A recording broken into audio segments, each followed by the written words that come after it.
Hi guys, in this series of videos I'll be showing you how to tie simple flies based on the Greenwell's pattern, and if it's one pattern you sort of want to start tying, this is the pattern to start because it can be used in various situations. In fact, it's the fly I use most all through the season in various shapes and sizes. So I'll start off with where's it gone here? Gossamer Primrose tying silk. This is going to be a simple spider pattern with just this silk and one hackle from a furnace hen cape, which is dark brown to black with goldy sort of gingery sort of tips on the outside. This is a size 14 hook. I would recommend you tie various different sizes from 12 down to 18, maybe even 20.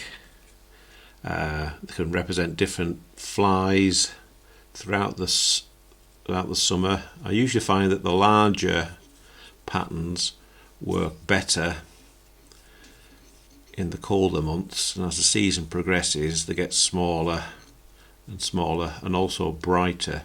Oh sorry, I forgot to say I'd pre-waxed this silk with this brown wax, and it gives it sort of makes it grip the hook, but it also gives it a translucent effect just by drawing the silk through it. And just go down to almost where the hook point, in level where the hook point is, and you just cut off the excess. A few more turns to hide the end, and then you whip the shank or the shaft of the hook back up to almost where you started. Right. Take this, usually some fluffy bits there, but this one it's fallen off for some reason.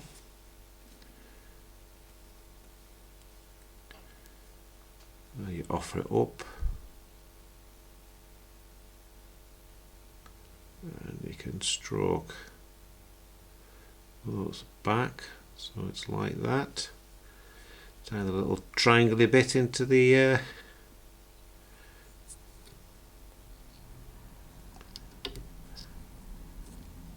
In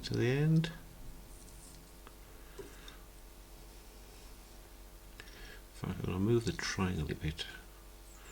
I'll leave it there for now. And I'm using these Hackle pliers.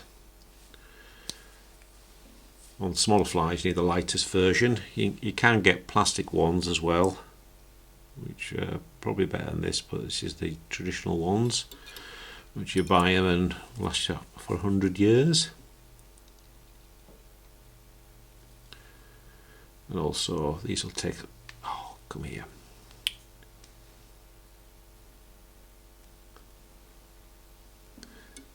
once over, twice, 3 times,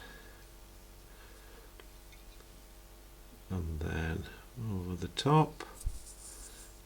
Just push that over, lock it off, and just release.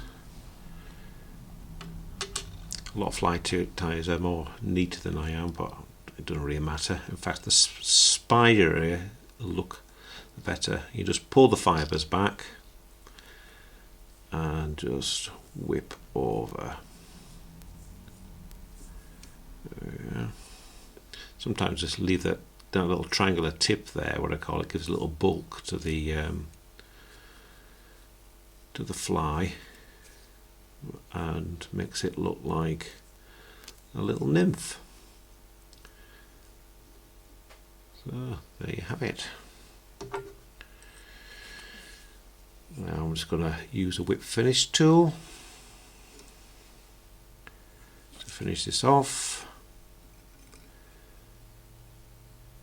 I'll just give it good 3, 4, 5, good 6 whips. Click, pull tight, tighten up the thread, and you can buy Greenwell's Glorious Spider patterns, but they cost about over 30 pence to £1. I mean, these just cost, you know, well under 10 pence each one. So what's the point in spending a lot of money when you can just create these patterns as will within 5 minutes each time? Right, you just a little blob of varnish, just normal nail varnish. I've just pinched from somebody who doesn't know yet. Then I'll just touch that there just to soak up the excess varnish. I usually prick out the eye later on. Some people do it, you know, when the fly is wet, but can't find my pin at the moment. And there you have it, a simple spider pattern. If you wax, or you can use sort of darker thread. Yeah. You know, because you can use primrose, or you can use dark olive for the patterns, or any other variation, just to make the flies darker. I usually find the darker ones fish and the bigger ones fish better in the early months, and as the summer draws on, the patterns I use a lot brighter, more yellow. In fact, most simple duns are a dirty yellow underneath, as you may see later when I show you some pictures of ones I have scanned over the years. Here is a March brown I caught and scanned last April.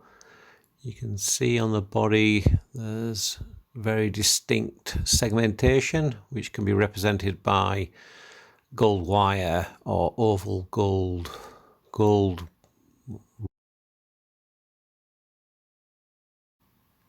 And this is a spinner, which is later in the year, which is a lot smaller.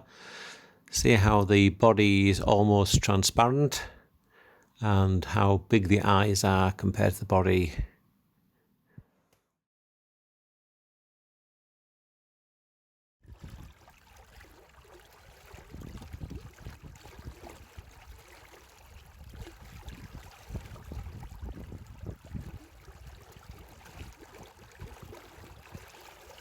Just cut off, careful not to cut the thread you're hanging down.